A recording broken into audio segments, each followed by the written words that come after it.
नाशिक जिल्ह्यातील कळवण तालुक्यात असणाऱ्या भिलाई किल्ल्याला जाण्यासाठी आपल्याला नाशिकपासून दिंडोरी, नांदोरी, कणाशी असा एकूण 93 किलोमीटरचा प्रवास करावा लागतो।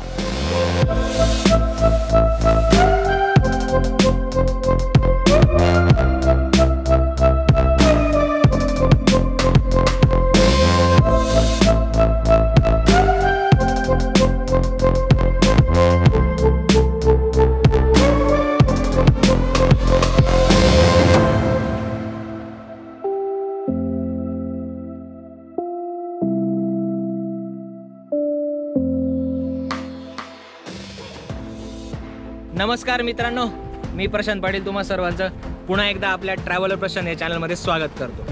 तर आज आपण नाशिक जिल्ह्यातील कळवण तालुक्यामध्ये असणाऱ्या भिलाई या किल्ल्याला आपण भेट देण्यासाठी म्हणून आलेलो आहोत। हा किल्ला तसा अजूनही बऱ्यापैकी दुर्लक्षित आहे, अपरिचित आहे, अजून माहीत नाही आहे लोकांना बऱ्याचशा। या ठिकाणी आपण आज तो आपल्या सर्वांसमोर आणण्यासाठी म्हणून त्याला भेट द्यायला आलेलो आहोत। आणि त्याचसोबत जर याची डोंगर रांग जर म्हणायला घेतली तर ही डोंगर रांग जी साल्हेर ज्या डोंगर रांगेत येतो त्या डोलबारी डोंगर रांगेमध्ये हा किल्ला जो आहे तो येतो।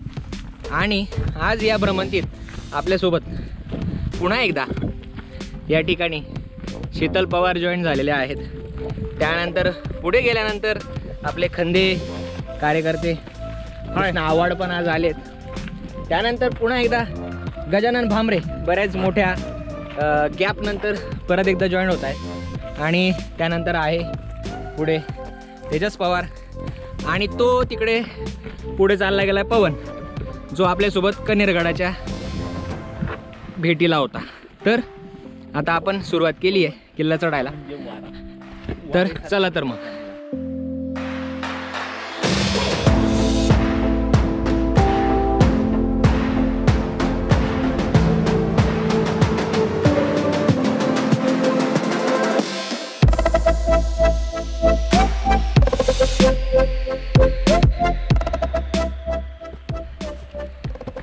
मित्रांनो, या गडाची जी चढ आहे ना ती अतिशय भयानक तीव्र आहे। म्हणजे चढत आहे ना पक्का घाम निघतो, म्हणजे खडी चढण ज्याला म्हणता ना तो प्रकार आहे। आणि या सैलबारी, डोलबारी डोंगर रांग किंवा अगदी सातमाळ जी आहे तर त्या ठिकाणी सगळे किल्ले अशाच प्रकारचे आहेत। त्यात या माशा आम्हाला इतक्या भंडावत आहेत, काय माहिती काय झालं असं। आणि काय म्हणता गजानन भामरे, कसं वाटतंय? माशांनी खूप त्रास दिलाय। बर, दुसरे कोणी त्रास नाही देत का तुला आयुष्यात? कृष्ण एक आहे बाबा। कृष्णा बघा काय म्हणतोय, तू त्रास देतो म्हणे याला। चला तर अजून गडवरती असा आपला रूट चुकतोय, म्हणजे इकडून असा एक सोपा प्रस्तावरोहणाचा एक ते 2 टप्पे आहेत, ते चढून वर जायचं आहे आपल्याला। चालू आहे भ्रमंती।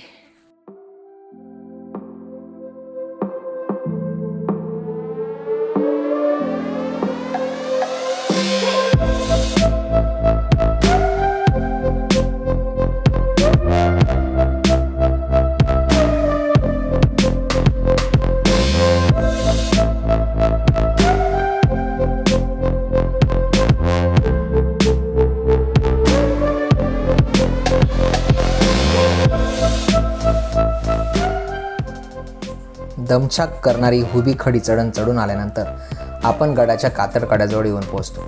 कातळकडा समोर ठेवून आपल्या डाव्या हाताला आपण गेलो की आपल्याला तेथे गडावरील पाण्याच्या टाक्या नजरेस पडतात।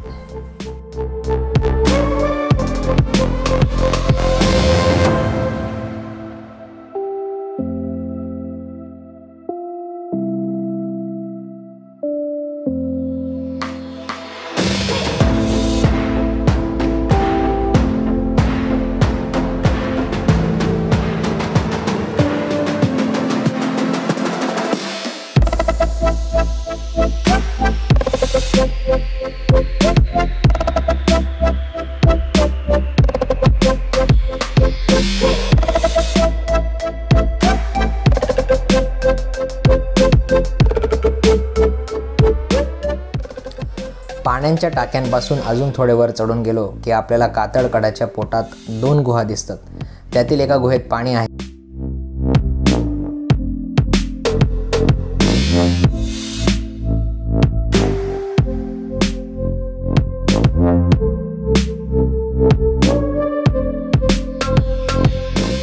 दुसऱ्या गुहेत आपल्याला मारुती आहे व देवीची मूर्ती नजरेस पडते.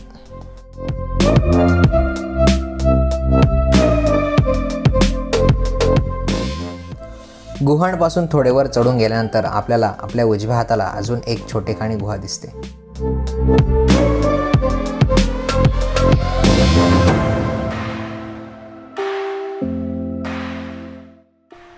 त्या गुहेपासून सरळ अशी खडी चढून गेलो की आपण गडमाथ्यावर येऊन पोहोचतो. गडमाथा तसाच छोटेखानीच आहे.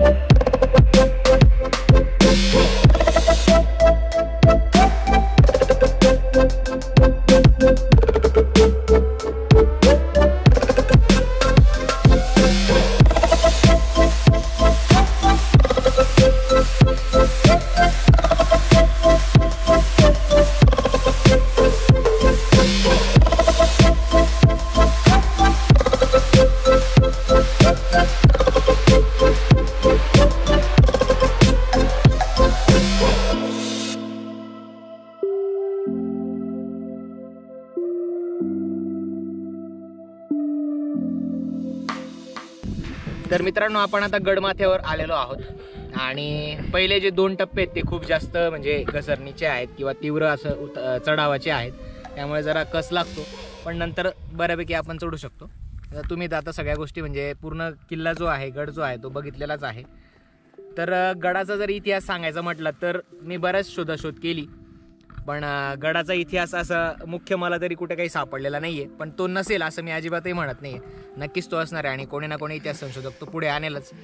आणि तर दुसरी गोष्ट म्हणजे असं की जर या ठिकाणाहून आपण बघितलं तर सर्व बाजूला जे आपले म्हणजे अगदी सैलबारी असेल, डौलबारी असेल, त्यासोबत सातमाळ असेल, या रांगेतले किंवा चनकापूर रांग असेल, म्हणजे अगदी आपला पिंपळा असू शकतो, चोल्लेर असू शकतो, प्रेमगिरी असू शकतो आहे, किंवा आपला साल्लेर सलोटा आहे, हरगड आहे, मोरा आहे, मुल्लेर आहे. नंतर इकडच्या मागच्या बाजूला आपण बघायला गेलो तर अगदी तोडपर्यंतचे जे काही किल्ले आहेत ते सगळे आपल्याला व्यवस्थित पद्धतीने दिसतात या किल्ल्यावर.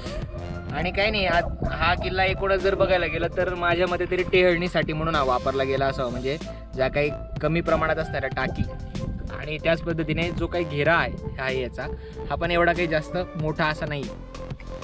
तर या काही गोष्टी आहेत किल्ल्याच्या आणि याचसोबत आम्ही आता म्हणजे किल्ला उतरण्यासाठी म्हणून सुरुवात करणार आहोत. गडमाथ्यावरून खाली उतरून पुन्हा कातळकड्याच्या ठिकाणी आलो की कातळकडा समोर ठेवून यावेळी आपल्या उजव्या हाताला चालू लागायचे. त्या वाटेने थोडा वेळ चालून गेल्यावर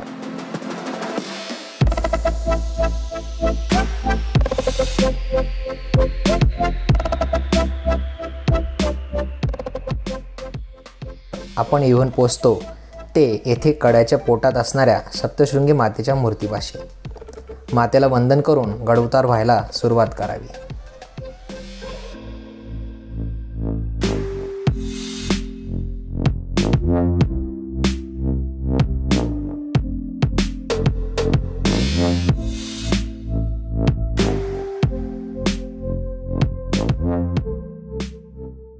तर मित्रांनो, आता गडपायथ्याला आपण पोहोचलेलो आहोत भिलाई किल्ल्याची संपूर्ण सफर केल्यानंतर. आणि आज जसं मी तुम्हाला आधीही म्हणालो की आज भिलाई आणि पिंपळादुर्ग असे दोघंही किल्ले आम्हाला करायचे आहेत, पण दोघांचे व्लॉग मात्र वेगवेगळे येणार आहेत. तर अशी ही आजची जी सफर आहे ती पूर्ण केलेली आहे. तर यासोबत हा जो तुम्हाला भिलाई किल्ल्याची जी सगळी सफर आहे, हा व्हिडिओ तुम्हाला कसा वाटला ते नक्की कमेंट बॉक्समध्ये सांगायला विसरू नका. त्यासोबत व्हिडिओला नक्की लाईकही करा, तुमच्या सर्व मित्रांमध्ये शेअरही करा, कारण हे दुर्लक्षित किल्ले आपल्याला लोकांसमोर आणायचे आहेत. हाच आपला प्रयत्न आहे, तुम्हाला चांगल्या परीने माहिती आहे. आणि त्याचसोबत चॅनलला अजूनही सबस्क्राईब केलं नसेल तर चॅनलला सबस्क्राईब करायला विसरू नका. तर मी आपला निरोप घेतो. काळजी घ्या स्वतःची, आपल्या परिवाराची सुद्धा, आणि जवळच असणाऱ्या अशाच एखाद्या ऐतिहासिक वारसाची सुद्धा. धन्यवाद. सबस्क्राईब करा.